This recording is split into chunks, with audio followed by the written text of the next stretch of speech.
Hello दोस्तों, मैं राजेंद्र प्रजापति आप सभी का एकेडमिक ज्ञान सेतु में हार्दिक स्वागत करता हूं। आज का लेक्चर सीरीज 12वीं कक्षा के भूगोल के बच्चों के लिए, साथ ही उन प्रतियोगी परीक्षाओं में भाग लेने वाले छात्रों के लिए भी जो सामान्य अध्ययन के तौर पर भूगोल पढ़ना चाहते हैं। पिछले लेक्चर में हमने भारत भूगोल और अर्थव्यवस्था नामक पुस्तक के प्रथम अध्याय जनसंख्या वितरण घनत्व वृद्धि और संगठन का पार्ट 1 पढ़ा था और यह उसी अध्याय का आखिरी भाग है। आज हम लोग जनसंख्या संगठन यानी पॉपुलेशन कंपोजिशन के बारे में अध्ययन करेंगे, जिसमें ग्रामीण नगरीय संगठन, भाषाई संगठन, धार्मिक संगठन और व्यावसायिक संगठन के बारे में विस्तार से जानेंगे। तो आइए चलते हैं हम लोग अध्याय की ओर। तो ये हमारा फर्स्ट अध्याय है, जिसका सेकंड पार्ट है जनसंख्या वितरण घनत्व वृद्धि और संगठन। इसमें हम लोग वैसे तो इसे हम लोगों ने पहले जो फर्स्ट हमारा इसके पहले वाले फर्स्ट बुक के जो लेक्चर थे, जिसमें सिद्धांत पढ़ा था मानव भूगोल के सिद्धांत, उसमें हमने आयुलिंग विश्लेषण भी देख लिया था, निवास का स्थान देखा था, मानव जातीय लक्षण देखा था और जनजातियों के बारे में पढ़ा था, साक्षरता और शिक्षा और वैवाहिक स्थिति। ये सारी चीज़ें हमने जो है जनसंख्या संगठन, ये विशेषताएं हैं। जनसंख्या संगठन वास्तव में है क्या? किसी देश या क्षेत्र की जनसंख्या की सामाजिक और आर्थिक विशेषताएं हैं। क्या है जनसंख्या संगठन? किसी देश क्षेत्र की जनसंख्या की सामाजिक एवं आर्थिक विशेषताएं हैं। तो इसका हमने सैद्धांतिक पक्ष जो है वो हमने जो फर्स्ट किताब थी हमारी मानव भूगोल के सिद्धांत, उसमें पढ़ा था। तो उसमें हमने आयुलिंग पिरामिड देखा था, जिसमें बाकायदा हमने जो है लिंग और उस एज के हिसाब से जो है हमने उसका विश्लेषण किया था। फिर वहाँ पर हमने निवास के का स्थान देखा था, ग्रामीण निवास है या नगरीय निवास है, उसको भी हमने सैद्धांतिक रूप से उसका अध्ययन किया था। मानव जातीय लक्षण देखा था कि मतलब किस उसकी उनकी विशेषताएं क्या है मानव सब जातियों की, और जनजातियों के बारे में कुछ अध्ययन किया था। साक्षरता देखा था, शिक्षा भी देखा था। तो ये सारी चीज़ें जो है हमने सैद्धांतिक रूप से अध्ययन किया था। लेकिन आज जो हम इस चैप्टर में पढ़ेंगे वो मुख्य रूप से ग्रामीण नगरीय विशेषताएं हैं। ये जनसंख्या संगठन के 4 मुख्य पहलू हैं, जिनका हम अध्ययन इस वीडियो लेक्चर के माध्यम से समेटना चाहेंगे। तो जिसमें ग्रामीण नगरीय विशेषताएं हैं, भाषा है यानी लैंग्वेजेस हैं, और धर्म है, रिलीजन्स हैं, और व्यवसायिक विशेषताएं हैं। इन सारी कंपोजिशंस का हम इसमें अध्ययन करेंगे।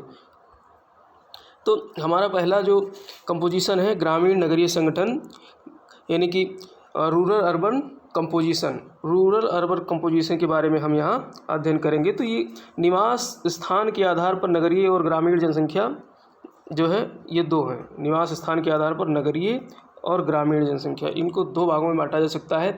अब देखिए नगरीय जनसंख्या क्या है। नगरीय जनसंख्या के मतलब नगर की कुछ परिभाषा है।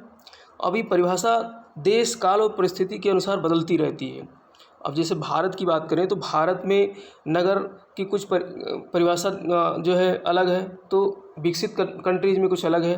भारत में ऐसा कहा जो है नगरों को परिभाषित करते हुए ऐसा विद्वानों ने कहा कि जिनका जनसंख्या घनत्व 400 व्यक्ति प्रति वर्ग किलोमीटर हो, कम से कम पॉपुलेशन 5000 की हो, ठीक है, नोटिफाइड एरिया हो, तो ये उनकी नगर की जो है परिभाषा है। और ग्रामीण क्षेत्र जो मतलब कृषि कार्यों में जहाँ के पुरुष जो है, और मतलब मोस्टली जो जनसंख्या है उसका अधिकांश भाग जो है वो प्राथमिक सेक्टर में लगा हुआ, कृषि कार्य हुआ, पशुपालन हुआ, खनन हुआ, इन सब गतिविधियों में लगा हुआ ग्रामीण जनसंख्या है।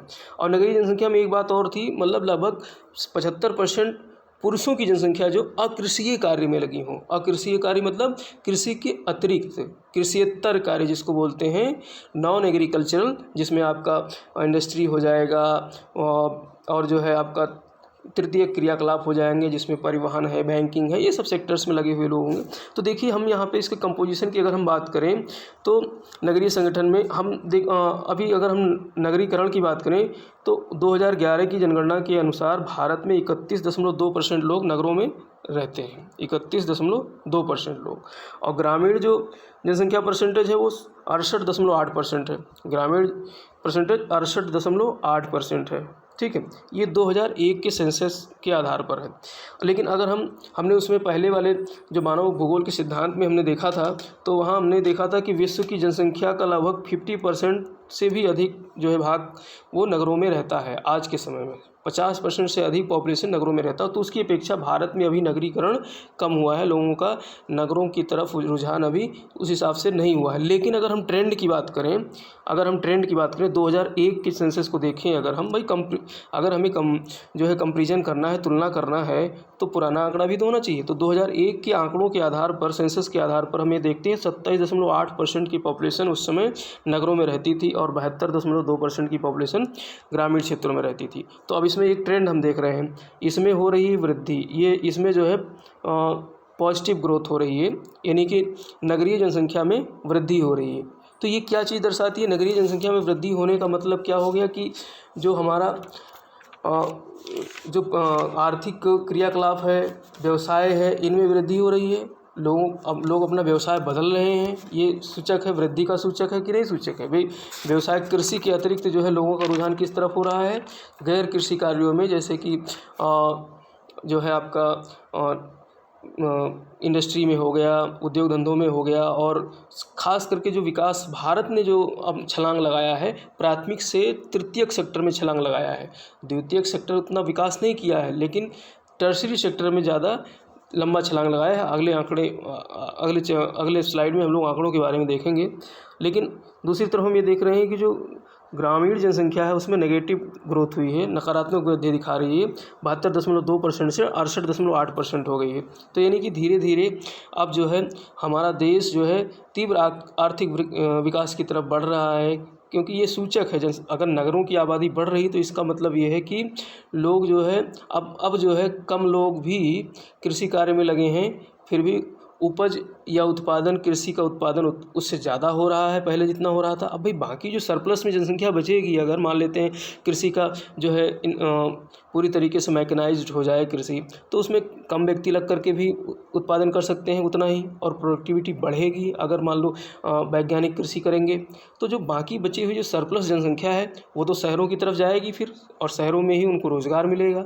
तो ये हमारी आर्थिक शिक्षा और जो है इस तरीके से स्वास्थ्य की वृद्धि को दर्शाता है।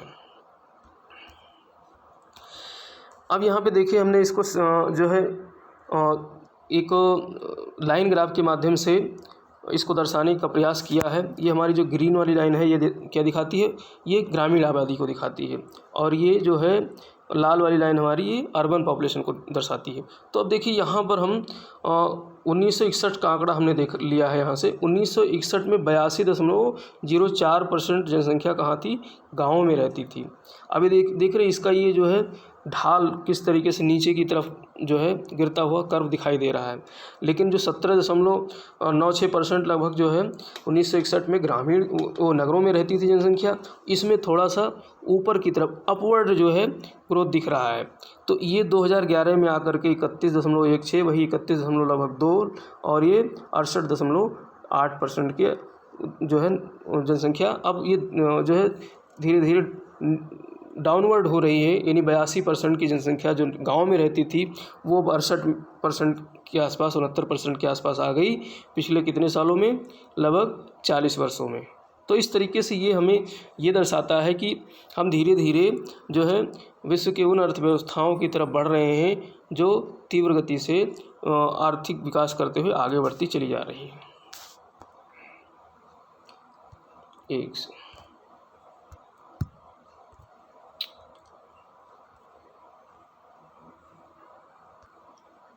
अब हम लोग देखेंगे भाषाई संगठन को। अब ये लिंग्विस्टिक कंपोजिशन देखेंगे। अब देखिए भाषाओं के बारे में बाकायदा संविधान में इसका उल्लेख किया गया है, क्योंकि हमारे संविधान की 8वीं अनुसूची, भारतीय संविधान में एक अनुसूची है 8वीं अनुसूची, तो उसमें 22 भाषाएं दर्ज हैं। हालांकि जब संविधान बना हुआ था तो उस समय शुरुआत में 14 भाषाएं ही थी, लेकिन बाद में धीरे धीरे 8 भाषाएं और बढ़ गई, तो वो 22 भाषाएं जो है अब अनुसूचित हैं, यानी कि ये बिल्कुल जो है उसमें इनका उल्लेख है संविधान में। लेकिन इसके अलावा अगर भाषाओं की बात करें तो भारत में बहुत सारी बोलियाँ हैं, भाषाएँ हैं। बोली और भाषाओं में बहुत अंतर है। भाषाएं तो लगभग 180 के आसपास है और बोलियां लगभग 550 के आसपास है भारत में। तो इस तरीके से जो है भाषाई संगठन भारत में देखने को मिलता है।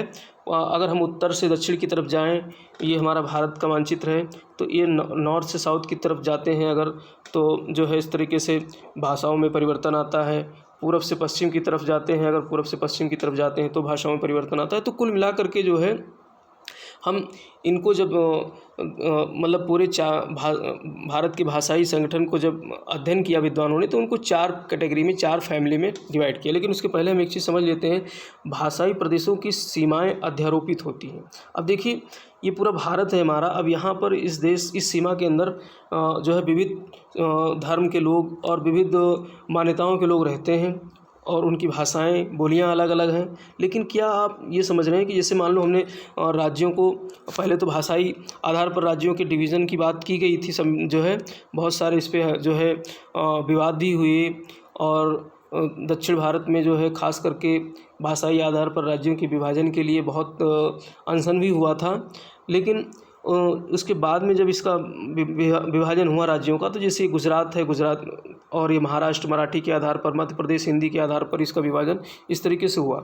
लेकिन अब इन क्षेत्रों में जो इसके आसपास वाले क्षेत्र हैं, इन बाउंड्री के क्षेत्र हैं, जैसे गुजरात की बाउंड्री ये हो गई, मध्य प्रदेश की बाउंड्री ये हो गई, महाराष्ट्र की बाउंड्री ये हो गई, तो क्या अब इन बाउंड्री के आसपास कुछ नहीं तो 100-200 किलोमीटर के दायरे में भी तो लोग रहते होंगे। तो इन लोगों में ऐसा नहीं कि एकदम से अचानक से इन्होंने जैसे ही मध्य प्रदेश छोड़ा, यानी हिंदी भाषी बेल्ट छोड़ा, महाराष्ट्र में घुसे, तो तुरंत वहाँ के लोग मराठी बोलने लगेंगे, ऐसा नहीं होता है। गुजरात के लोग अगर छोड़ेंगे गुजरात को और महाराष्ट्र में आ जाएंगे तो गुजराती एकदम से छोड़ देंगे और सब मराठी बोलने लगेंगे, ऐसा नहीं होता है। क्योंकि देखिए ये वैज्ञानिक सीमाएँ जो है अलग हैं, और ये जो हमारी जो धरातल की सीमाएं होती हैं, इनमें बड़ा मिक्सिंग होता है। तो इनमें जो है लोगों की मिक्सिंग होती है, और इस वजह से मिक्सिंग के कारण ये वाला क्षेत्र जो है मिश्रित भाषा का क्षेत्र हो जाता है। यानी एक से अधिक भाषाएं बोलने वाले क्षेत्रों पे जब उनका आपस में ओवरलैपिंग होता है, अध्यारोपण होता है, तो वहाँ पर मिश्रित भाषा जो है एक नई भाषा के रूप में, नई बोली के रूप में वो क्षेत्र निकल कर सामने आती है। अब जैसे यही मान लेते हैं हम उत्तर प्रदेश में ही हम बात करें, अभी जो हमारा पश्चिमी उत्तर प्रदेश है वो राजस्थान से लगा हुआ है, धौलपुर से लगा हुआ है। तो पश्चिमी उत्तर प्रदेश में जो है यहाँ की भाषा और जो है हिंदी खड़ी बोली है, और राजस्थान की भाषा राजस्थानी जो है। तो अब दोनों की जब भाषाएं, जब बोलियां आपस में मिल जाती हैं, तो एक अलग ही जो है, अलग तरीके का ही जो है उसकी बोली एक निकल करके सामने आती है। तो इस तरीके से भाषाई संगठन देखा हमने। अब हम भाषाई वर्गीकरण देखेंगे कि भाषाओं को कितने भागों में डिवाइड किया गया है, भारतीय भाषाओं को।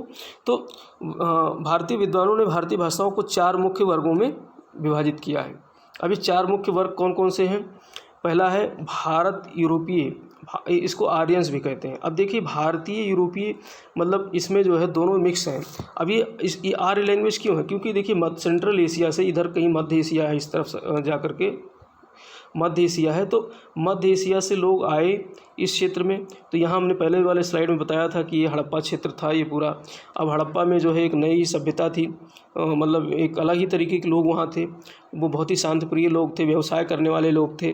तो इन लोगों का अपना अलग ही जो है रुझान था। तो जब ये आर्यंस आए तो ये पूरे इस घाटी में, गंगा की घाटी में और सिंधु की घाटी में पूरा फैल गए। तो यहाँ जो इन लोगों ने जो भाषा अडॉप्ट किया, जो बोला, वही भारत यूरोपीय भाषा संघ कहलाया।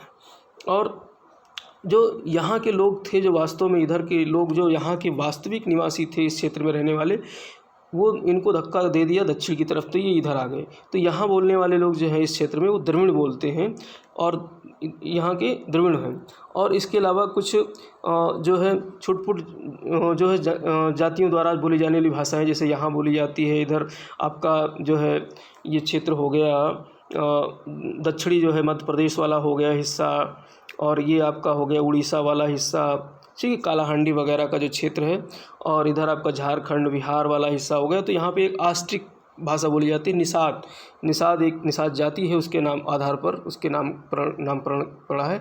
और यहाँ पर जो है ये अंडमान निकोबार में जो है, निकोबार द्वीप में।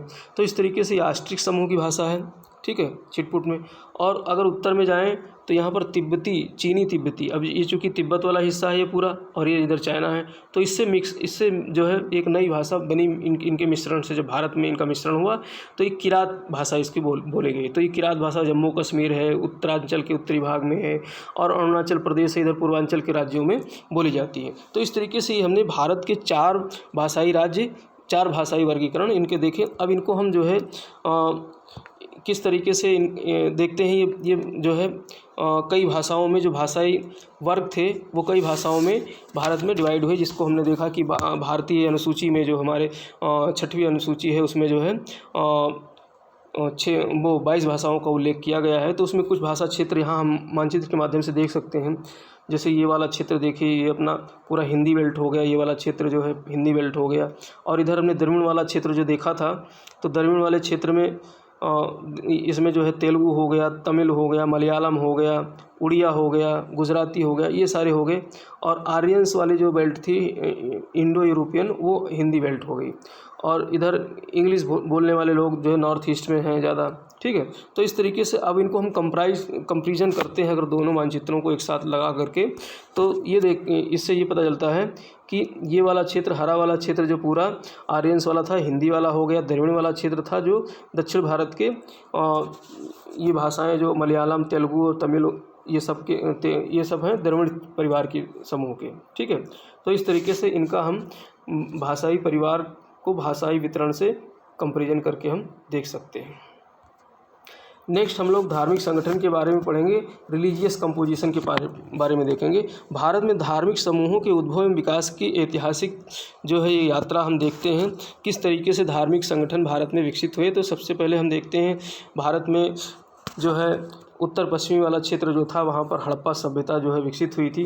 तो ये हड़प्पा सभ्यता एक प्राकृतिक धर्म के लोग थे। ये लोग प्रकृति को ही जो है प्रकृति की ही पूजा करते थे। तो इनका धर्म बेसिकली प्राकृतिक धर्म था। और ये समय था 3000 ईसा पूर्व के आसपास का इनका समय था, जो मतलब कार्बन डेटिंग के आधार पर इनके समय का निर्धारण किया गया है, वो 3000 BC के आसपास था।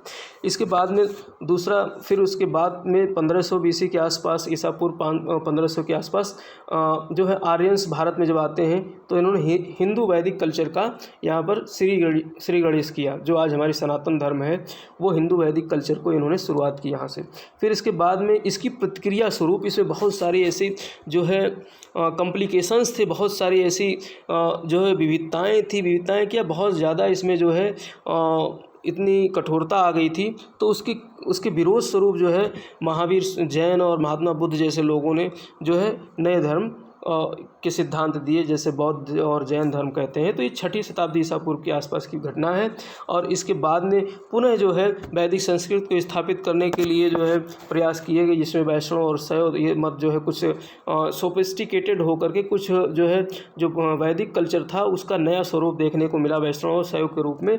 तो ये लगभग 300 BC से लेकर 600 AD तक का ये जो है हर्ष वगैरह के समय में, हर्षकालीन भारत जो था उस समय काफ़ी जो है ये इसका जो है गुप्तकालीन डायनेस्टी में, गुप्ता जो प्राचीन समय में गुप्ता साम्राज्य था उस समय काफ़ी इसका बोलबाला हुआ करता था। उसके बाद में देखते हैं जब हम मेडुअल्स में आते हैं, मध्यकालीन भारत में आते हैं, जब भारत में मुस्लिम्स आते हैं। देखिए मुस्लिम्स का उदय जो है 6ठी शताब्दी ईस्वी के समय के आसपास है। लगभग पैगंबर साहब का जन्म जो है मक्का में होता है 6ठी शताब्दी ईस्वी में। उसके बाद में इस्लाम लोगों का वहाँ से प्रसार होता है पूरी दुनिया की तरफ, उधर जाते हैं कुस्तुनतुनिया के रास्ते, उधर तुर्की के रास्ते वो यूरोप की तरफ चले जाते हैं, पूर्वी यूरोप की तरफ, और कुछ भारत की तरफ आ जाते हैं जो कबीलाई रूप में। तो ये छोटे छोटे कुनबे थे मुसलमानों के, तो ये छोटे छोटे कुनबे कबीले जो है पूरी दुनिया की तरफ फैलने लगे। तो उसमें जो भारत की तरफ जो आने वाला था सबसे पहला सफल आक्रमणकारी जो था भारत में मोहम्मद बिन कासिम था, 712 ईस्वी में आया था। तो उसके आने के साथ ही भारत में मुस्लिम धर्म की स्थापना हो जाती है। उसके बाद में जो है 15वीं शताब्दी के आसपास सिख धर्म की स्थापना होती है यहाँ पर। फिर बाद में इसी समय 15वीं शताब्दी के आसपास ही भारत में जो है ईसाई धर्म की स्थापना तब होती है जब पुर्तगाली भारत में आने लगते हैं। पुर्तगाली सबसे पहले वास्को डिगामा आता है 1498 ईस्वी में मई के महीने में, और कालीकत आता है। उसके साथ ही में जो है भारत में प्रारंभ हो जाता है ईसाइयों का आगमन। लेकिन ईसाई प्रचार शुरुआत होता है वो 1813 के अधिनियम से, जब यहाँ पर ईसाइयों को प्रचार करने का पूरी तरीके से छूट दी जाती है। ठीक है, तो ये हमने इसका विकास की मतलब ऐतिहासिक गाथा देखी। अब हम देखते हैं भारत में जो प्रमुख धार्मिक समूह हैं वो कौन कौन से हैं, तो वो उनका विस्तार कहाँ है। देखिए जैसे बुद्धिज़्म है, बौद्ध धर्म के लोग हैं, महाराष्ट्र वाले क्षेत्र में हैं, और इधर अरुणाचल प्रदेश में कुछ जो है, और कुछ यहाँ धर्मशाला वाले क्षेत्र में भी देखने को मिल जाएंगे। और क्रिश्चियनिटी की बात करें तो नॉर्थ ईस्ट में अरुणाचल वगैरह में, मणिपुर और मिज़ोरम ये सब जो है क्रिश्चियनिटी का क्षेत्र है। और दक्षिणी भारत में जो है केरला का है, तमिलनाडु का क्षेत्र है। ठीक है, और ये दक्षिण भारत में क्रिश्चियनिटी का क्षेत्र है। वैसे तो पूरे भारत में विस्तृत है, लेकिन का जो मतलब एक कंसंट्रेशन है, जो केंद्रीकरण है, वो इन क्षेत्रों में है। अगर हिंदुइज्म की बात करें तो ये जितना भी इलाका है ये पूरा हिंदुइज्म का है। और इस्लाम की बात करें तो इस्लाम भी जो है इस तरीके से पूरे भारत में फैला हुआ है, इनका क्षेत्र जो है।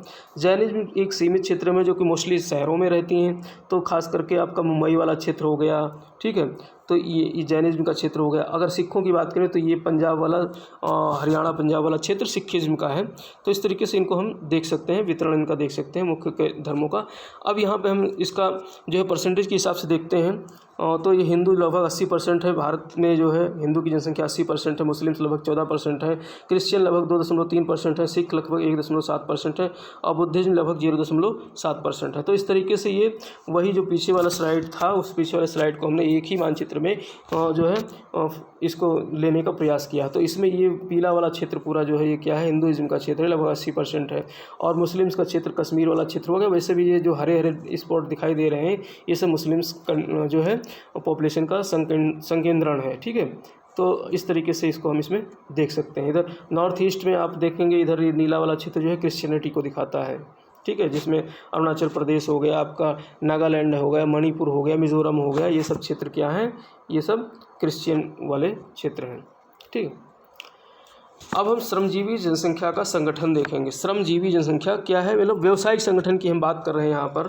देखिए अगर एक सेकंड, भारत में श्रमिकों की 3 कैटेगरी बनाई गई है, ठीक है। एक तो मुख्य श्रमिक होता है, जो है मुख्य श्रमिक, और दूसरा है सीमांत श्रमिक, और तीसरा है अश्रमिक। अश्रमिक मतलब जो काम ना कर रहा हो। तो मुख्य श्रमिक कौन होते हैं, जिनको एक वर्ष में कम से कम 183 दिन यानी 6 महीने काम इनको मिलता हो, ये जो है याद रखना है। मुख्य श्रमिक वे श्रमिक होते हैं जो एक वर्ष में उनको कम से कम 183 दिन काम मिलना चाहिए, 6 महीने कम से कम उन्हें काम मिलना चाहिए। और सीमांत श्रमिक वे श्रमिक होते हैं जो एक वर्ष में 183 दिनों यानी 6 माह से कम काम करते हों, 183 दिन से कम काम करते हो, तो वो सीमांत श्रमिक है। और अश्रमिक होते हैं, एक वर्ष में कोई काम ना मिला हुआ अश्रमिक होते हैं। तो इनकी पॉपुलेशन लगभग 60% है, और इन दोनों को मिला करके लगभग मुख्य और सीमांत श्रमिक मिलाकर 40% की पॉपुलेशन। अब ये कमाते हैं और ये आश्रित हैं, ये खाते हैं। अब इनमें जो है अश्रमिक में जो है कुछ बच्चे भी आ जाते हैं, कुछ बुजुर्ग भी आ जाते हैं, तो ये सब मिला करके लगभग 60% के करीब आप पॉपुलेशन है, ठीक है। तो इस तरीके से ये हमारा श्रमजीवी संगठन है। और इनको हम जो है सेक्टर वाइज अगर हम बात करें, हमारे श्रमिक जो हमारे काम करने वाले लोग हैं, मतलब जो सेक्टर्स हैं, उसको 3 मुख्य कैटेगरी में बांटा गया है, प्राथमिक सेक्टर, द्वितीयक सेक्टर और तृतीयक सेक्टर। तो प्राथमिक सेक्टर में मुख्य जो व्यवसाय होता है एग्रीकल्चर होता है, द्वितीयक सेक्टर में इंडस्ट्री होता है, तृतीयक सेक्टर में सर्विसेज यानी सेवाएँ होती हैं। अब देखिए इनको हमने 2009 से लेकर 2019 तक के आंकड़े लिए हैं, 10 वर्ष के आंकड़े लगभग लिए हैं। तो इनमें हम देखते हैं प्राथमिक सेक्टर में एग्रीकल्चर में लगभग 2009 में 52% के आसपास जनसंख्या हमारी कृषि में लगी हुई थी। और इंडस्ट्री की बात करें तो 21.6% के आसपास जनसंख्या हमारी इंडस्ट्री में लगी हुई थी टर्शरी सेक्टर में। और सेवा क्षेत्र में बात करें तो लगभग 26% के आसपास जनसंख्या सेवा क्षेत्र में लगी हुई थी। लेकिन अब देखते हैं इधर तो ये डाउन हो रहा है, इस तरफ जो है 52% से 43% में आ गई 2019 में। और इंडस्ट्री में भी ग्रोथ हो रही है धीरे धीरे।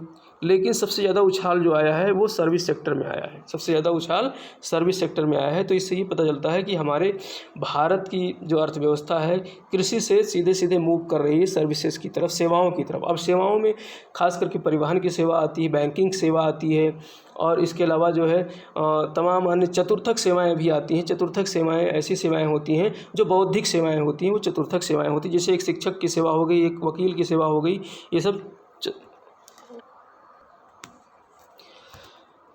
तो दोस्तों इसी के साथ अब हम अपना ये लेक्चर यहीं पे समाप्त करते हैं। अगर हमारा ये वीडियो आप लोगों को पसंद आ रहा है तो कृपया इसे लाइक कर लीजिए, अगर नए व्यूवर्स हैं तो इसे सब्सक्राइब कर लीजिए और दोस्तों को शेयर कीजिए। इसी के साथ धन्यवाद। जय हिंद, जय भारत।